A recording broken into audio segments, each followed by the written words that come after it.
This is it. This is the final episode of the Black Clover anime, and I just want to have a moment of silence to show just a modicum of respect for the anime.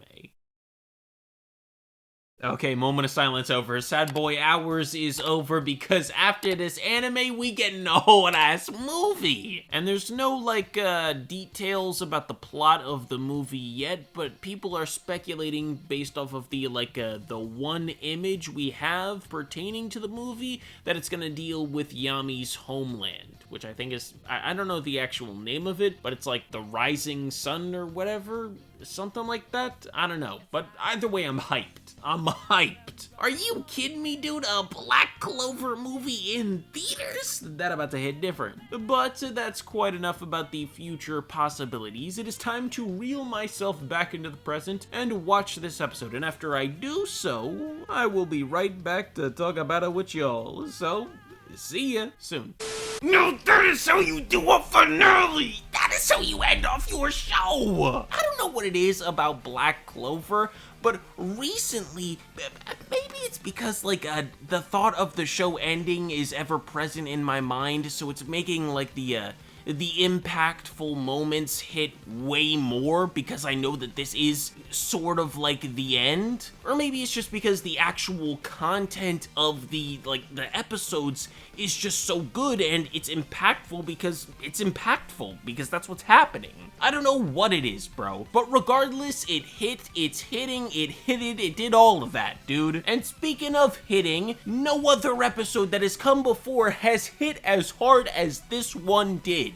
Episode 170, and that's what I'm saying. That's how you do a finale. That's how you end off your show, with an episode that tops all other episodes that have come before. Perfection is the best word that I can use to describe this episode. And I've stayed on this, final shot of the episode for, I don't even know, probably way too long, but it's just so epic, and this is for sure the thumbnail. I almost just want to stay on this shot, not even go throughout the entire episode. But I did not watch 23 minutes of greatness to not go through it all and show you what I'm talking about. And show you the 3 moments that almost made me tear up. Before I get to those moments, though, type in the comment section what you think those moments were. But anyways, let's start at the beginning of the episode. Boop. It all starts out in the underworld with Liebe, who was a devil that was born with no magic.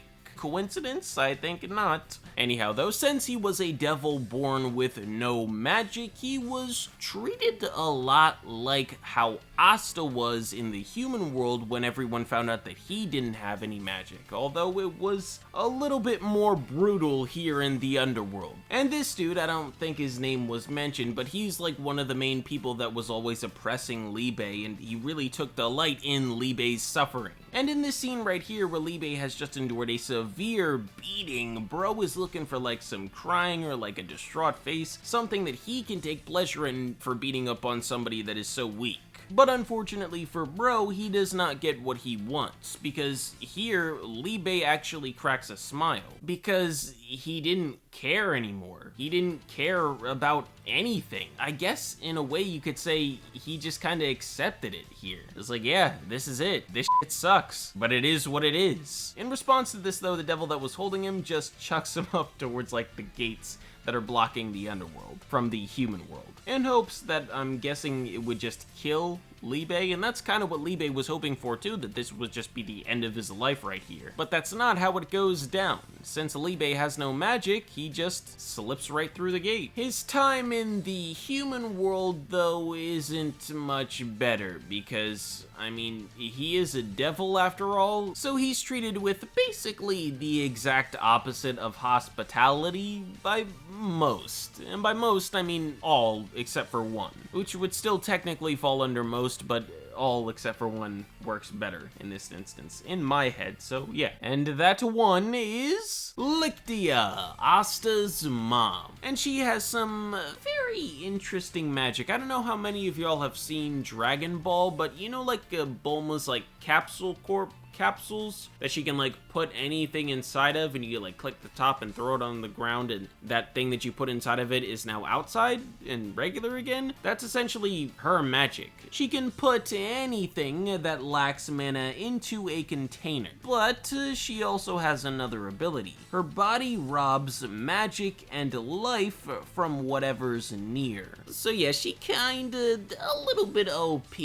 There are obviously limits to what she can do, and we actually see somewhat of her limit in this episode, and we'll get into that in due time. But for right now, I want to look at the happy moments that Liebe and Asta's mom shared. Just one last time, dude. Oh, and also she found a 5-leaf grimoire and a devil in the woods in the same night. Crazy, huh? Look at that, dude. Wholesome. Oh, and one more thing to note here. Her passive, like, mana and life steal ability doesn't work on Liebe because he's a devil and he has no magic. So that's why she adopts him as her kid, because she thinks it's destiny. This is the first person that wasn't affected by her ability. Now on to the nice moments, dude. This is right here.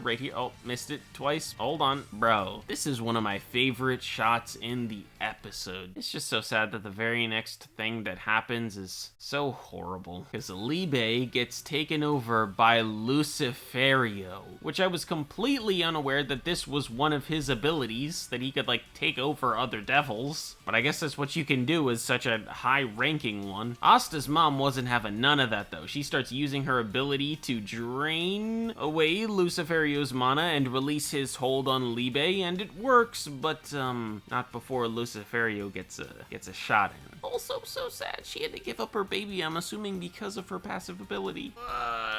It's so painful to see, dude. But she is, like I said before, successful in freeing Liebe from Lucifero's control, but she dies in the process of sealing Liebe away into the grimoire. And this right here is the first part of the episode that made me like kind of tear up, dude. I was like, oh my gosh, golly, bro. But after that, we go back to this fight right here where Asta acknowledges Liebe's feelings and says that he will fight him. And Liebe summons all three of like the demon dweller, demon blah blah blah blah blah swords, and Asta grabs onto Yami's katana, and it's just a seriously well-animated fight scene from this point on. The choreography is A1, the animation is A1. Let me play a little bit. It's just so fire. Ooh. We then go into what happened while Liebe was inside of the grimoire. He just started cursing the devils over and over and over, and after some time, he eventually grew the ability to use anti-magic. Crazy. But after that, dude, we then go on to this, where Black Clover unleashes its kryptonite for all of its fans, and that's playing the first OP, and it is a long one, bro. Like, the song goes on for, I don't know, 4-5 minutes, and you got no complaints from me, dude. Also, I love the fact that he's drawing on his past experiences to help him fight against Liebe. His past experiences with the swordsman that he's fought before, fought with and fought against. You're fighting against a guy who can't use magic, go ahead and finish the line, and has fought against countless powerful warriors. Hell yeah. And then Asta hits him with like a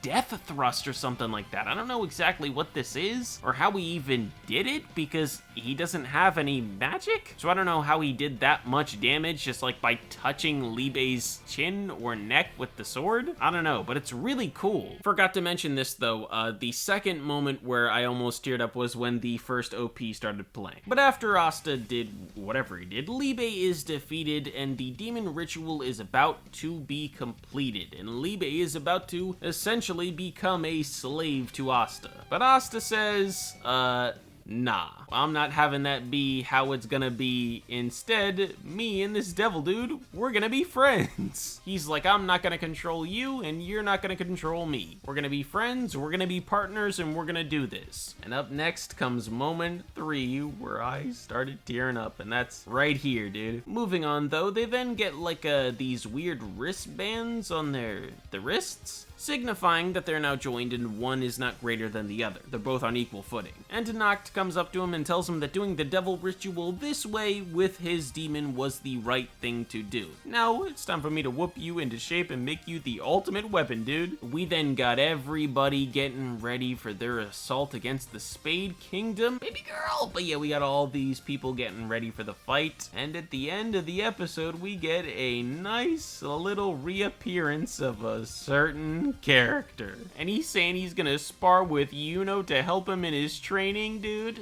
It's fire! I guess I gotta read the manga now to see what happens next. By the way, I'm going to start covering the manga now that the anime is over. But before I get to covering like individual chapters, I want to do like a bulk video that covers from when the anime ends to where the manga is currently at, and it's just gonna be like one giant video giving my thoughts on all the stuff that happens. And then I'll start doing like individual chapters. Expect that video in the coming weeks. With all that said though, that is actually going to do it for this video, so thank you all very much for watching. I hope that you all enjoyed. If you did, make sure to like, comment, and subscribe, and I will see you all in the next one. Peace and everybody! Look at him! Look at how he's animated!